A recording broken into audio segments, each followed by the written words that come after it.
Pria ini bernama Mafe. Dia adalah seorang astronot termuda yang akan menjalani misi keluar angkasa bersama komandannya. Namun di hari penting itu, tak satu pun keluarga dari Mafe yang datang untuk mendukungnya.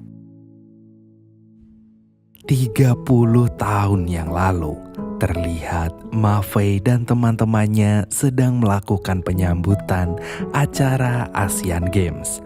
Namun karena salah gerakan, sang guru pun memarahinya, yang membuat Mafe ditertawakan oleh teman-temannya. Sementara ayah Mafe yang bernama Hawenma merupakan seorang arsitek terkenal di kotanya yang baru saja berhasil membangun sebuah jembatan yang bernama Dongpe. Hari itu Hawenma bertugas untuk membawakan obor perayaan Asian Games. Di tengah wawancara, Hawenma menjemput anaknya dan memberikan hadiah sebuah globe.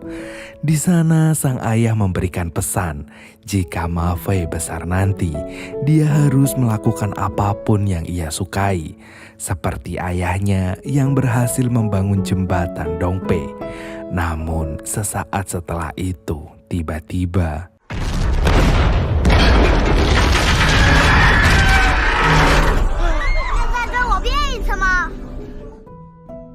setelah kejadian itu, Hawenma pun dijatuhi 7 tahun penjara karena dianggap lalai dalam pembangunan konstruksi jembatan.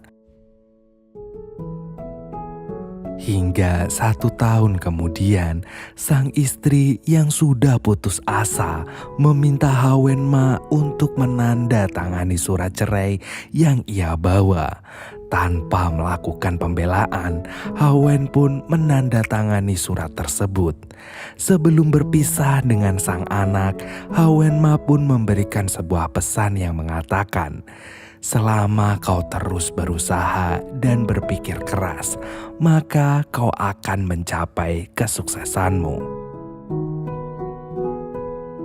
Ternyata selama bertahun-tahun, Hawen selalu mendapatkan perlakuan kasar dari teman napi lainnya. Namun ia tak pernah patah semangat menjalani kehidupannya demi bisa kembali bertemu dengan sang anak. Sementara di sisi lain, Mafe juga kerap sekali mendapatkan perlakuan buruk dari teman-temannya. Ia sering dibuli dan dianggap bodoh oleh teman-temannya.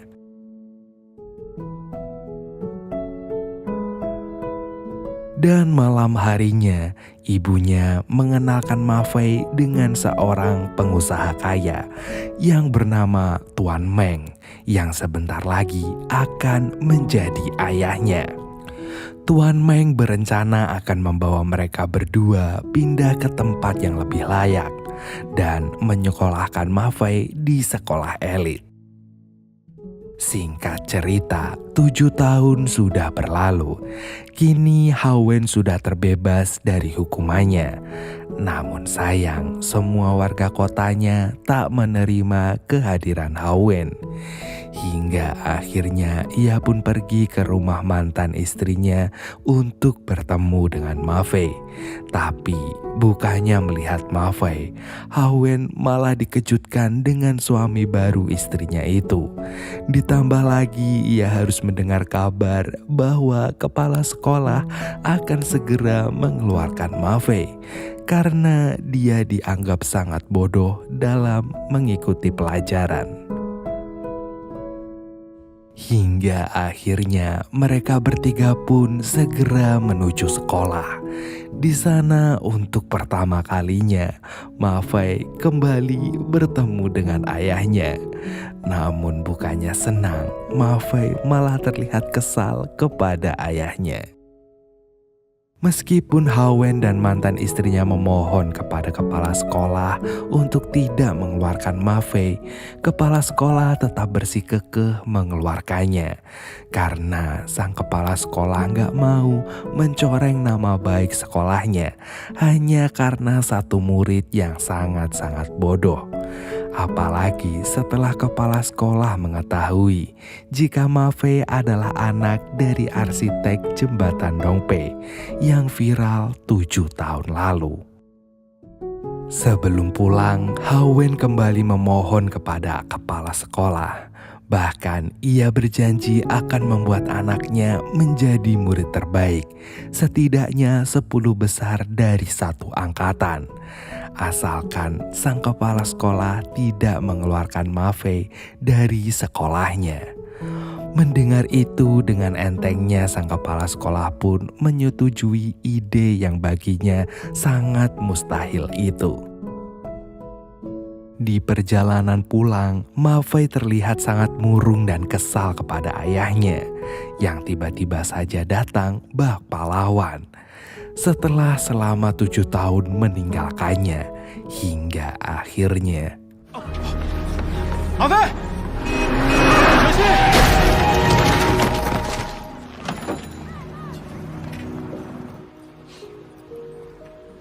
让你不来看我，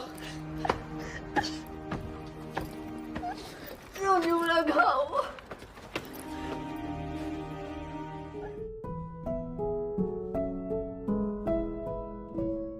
Setelah perasaan Mafei membaik, Mafei pun menemani sang ayah untuk mencari pekerjaan. Namun ia terus ditolak, hingga secara nggak sengaja ia bertemu dengan seseorang yang dulunya pernah melamar di perusahaan Hawen, tapi dia ditolak. Awalnya orang yang bernama Xiaolu ini memuji-muji Hawen dan anaknya. Namun tiba-tiba ia berbalik memaki-maki Hawen di depan semua orang untuk membalaskan dendamnya karena dulu pernah ditolak oleh Hawen. Hal itu pun membuat Mafei semakin sedih. Ia bertanya-tanya mengapa semua orang membenci dan memaki-maki ayahnya. Di sana, sang ayah pun mencoba menghibur anaknya dengan mengatakan, "Mungkin jembatanku runtuh, tapi ayahmu tidak akan pernah runtuh." Keesokan harinya, saat Hawen dan Mafei kembali mencari pekerjaan, lagi-lagi mereka harus bertemu dengan Xiaolu yang tengah kesulitan dengan konstruksi bangunannya. Di sana, Hawen menawarkan bantuan, asalkan Xiaolu mau membayarnya.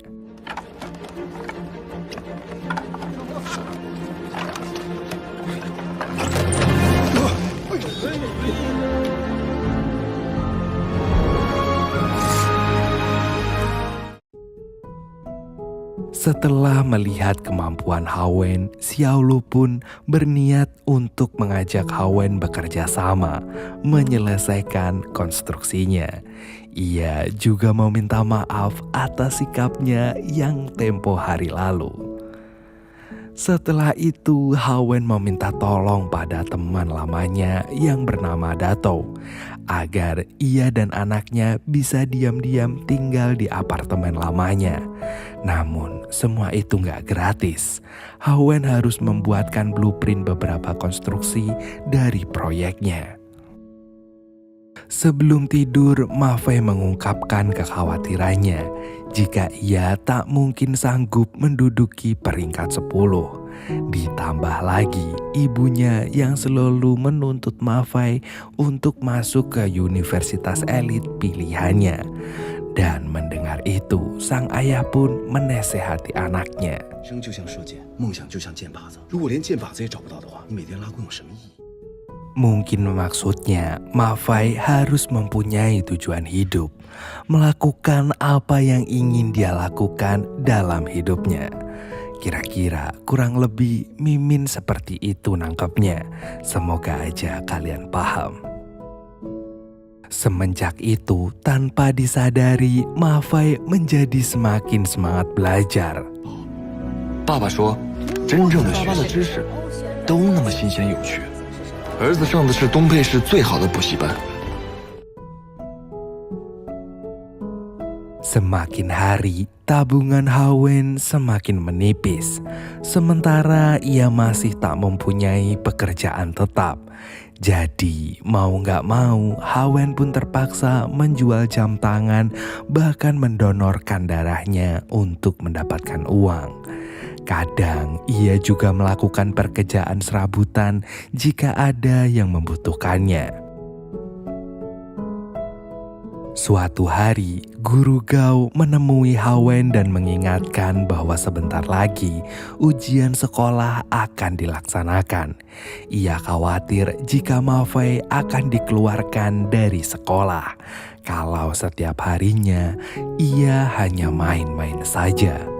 Di sana Hawen mengatakan bahwa seorang anak perlu mengistirahatkan otaknya. Hawen pun merasa bangga bahwa anaknya mengalami peningkatan progres meskipun hanya menduduki peringkat 5 dari bawah.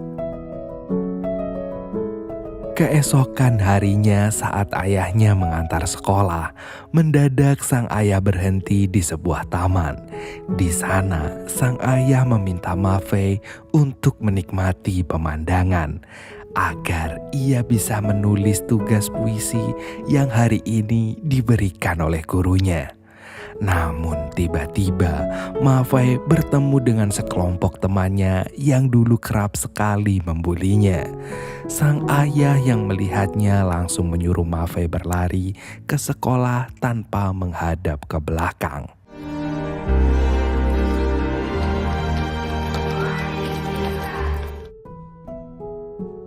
Namun sesampainya di kelas, penampilannya yang lusuh membuat kepala sekolah marah. Hingga kepala sekolah membuang mainan pesawat hadiah dari ayahnya. Dan sepulang sekolah, Ma Fei mengeluhkan kejadian tadi.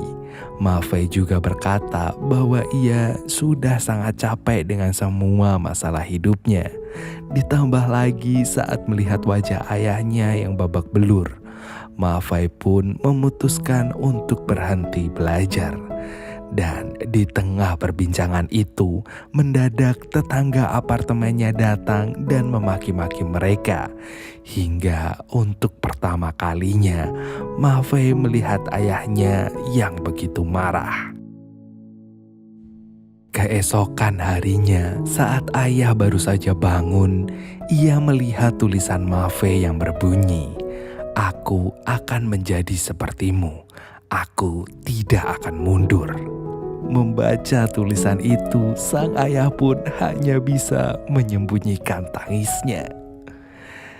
Siang harinya, Hawen sengaja menemui Guru Gao untuk meminta izin agar Ma Fei diperbolehkan pergi selama 2 minggu buat nonton pameran. Namun mendadak kepala sekolah datang dan mengatakan kalau Guru Gao sudah bukan wali kelas Ma Fei lagi.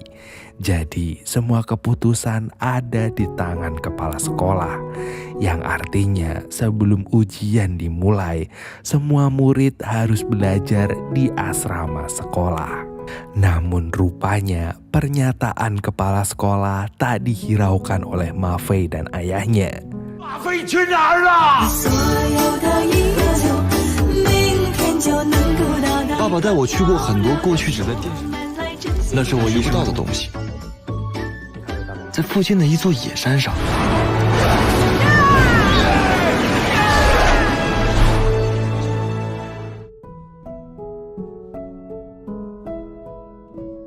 Di perjalanan pulang untuk pertama kalinya, Ma Fei melihat ayahnya yang terlihat sangat kecapean. Karena kasihan, Ma Fei pun berniat untuk membuatkan ayahnya pop mie. Namun saat kembali ke dalam bis, ternyata Ma Fei memasuki bis yang berbeda. Hingga akhirnya 那可是百年不遇的大雨。 Ditambah lagi, hari itu tiba-tiba badai besar datang yang membuat sang ayah semakin khawatir dengan keberadaan anaknya.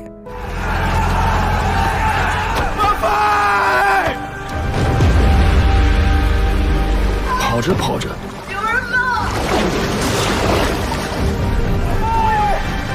妈妈，我是爸爸，想办法动动你的脑袋。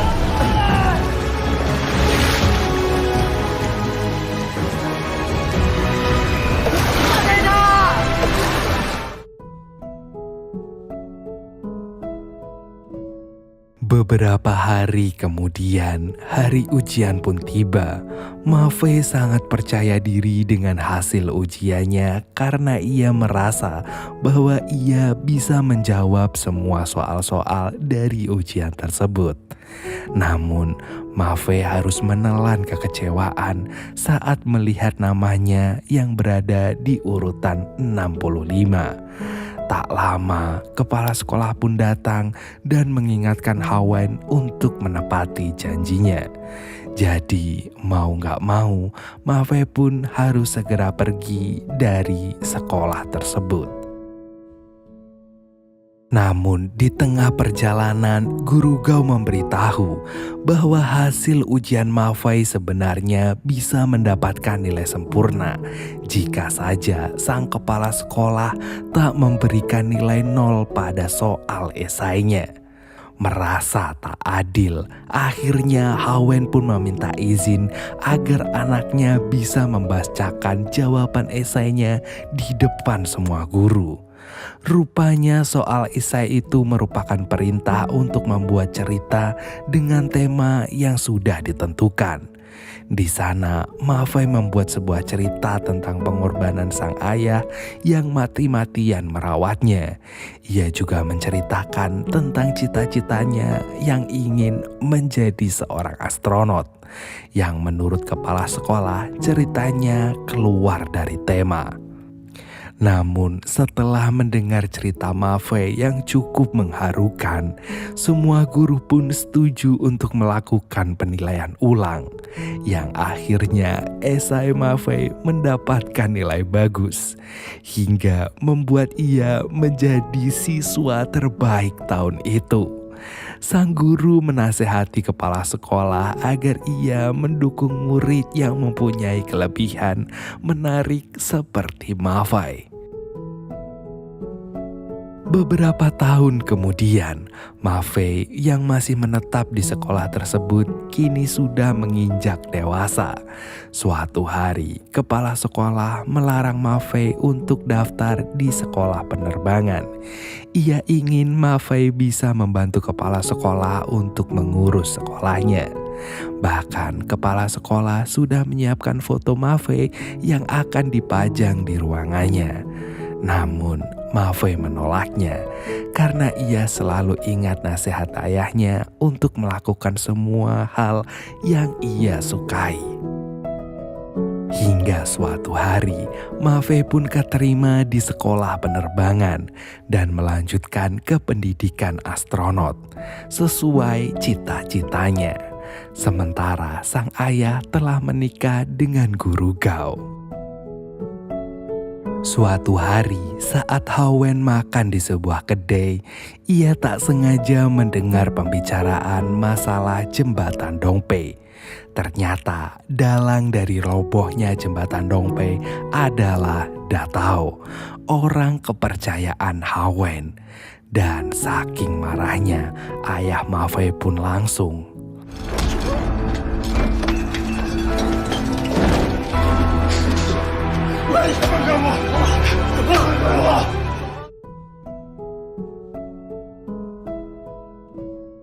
Alhasil dari kejadian tersebut, Hawen pun terpaksa dipenjara selama 15 hari.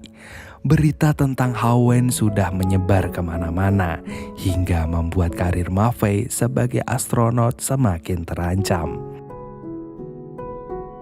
Hingga saat malam hari, Mafe pun menemui ayahnya.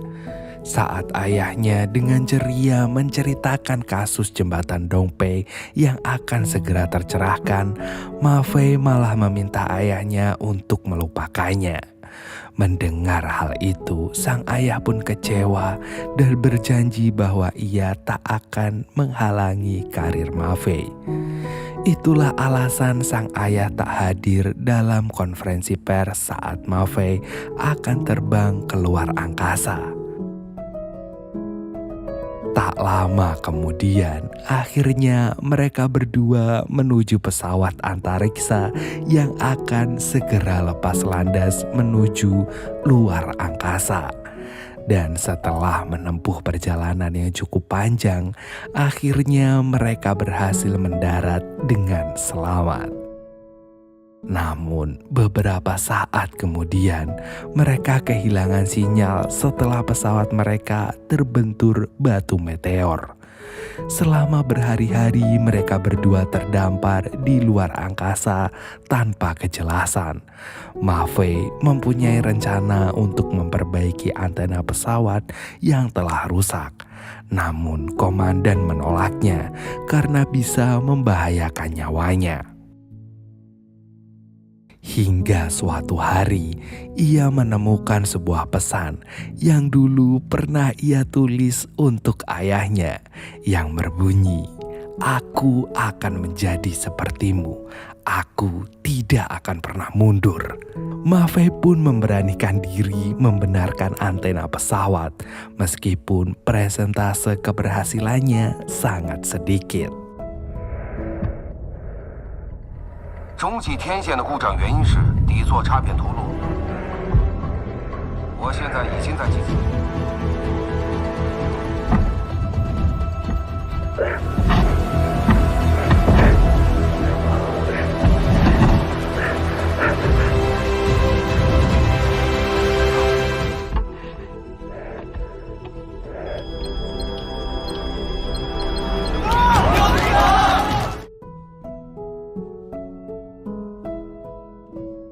Dan berkat keberanian Ma Fei, akhirnya mereka berdua bisa kembali pulang ke bumi dengan selamat. Dan betapa senangnya Ma Fei ketika melihat sang ayah yang ikut menyambut kedatangannya di bumi. Perasaan senang, sedih, sekaligus kangen bercampur aduk menjadi satu. Terima kasih buat kalian yang udah nonton video ini sampai akhir. Saya Bejo dan seluruh tim Epikologi mengucapkan selamat tidur. When you're lost and no one's there, and you wonder who even cares, oh, come back to your breath, don't drift away from me. I will come down to remind you of before. We can fly away from here. We can stay close, my dear. Swept up and away from all our fears. How are we supposed to know on our own? Together we can go slow. Why don't you leave it all to me? I know how hard it all can be. I'm here to hold your hand through this.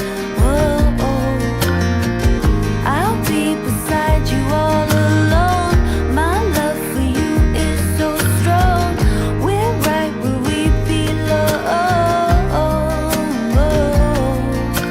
Wander around the same old town. Your best kept secrets underground. Your hand on my chest.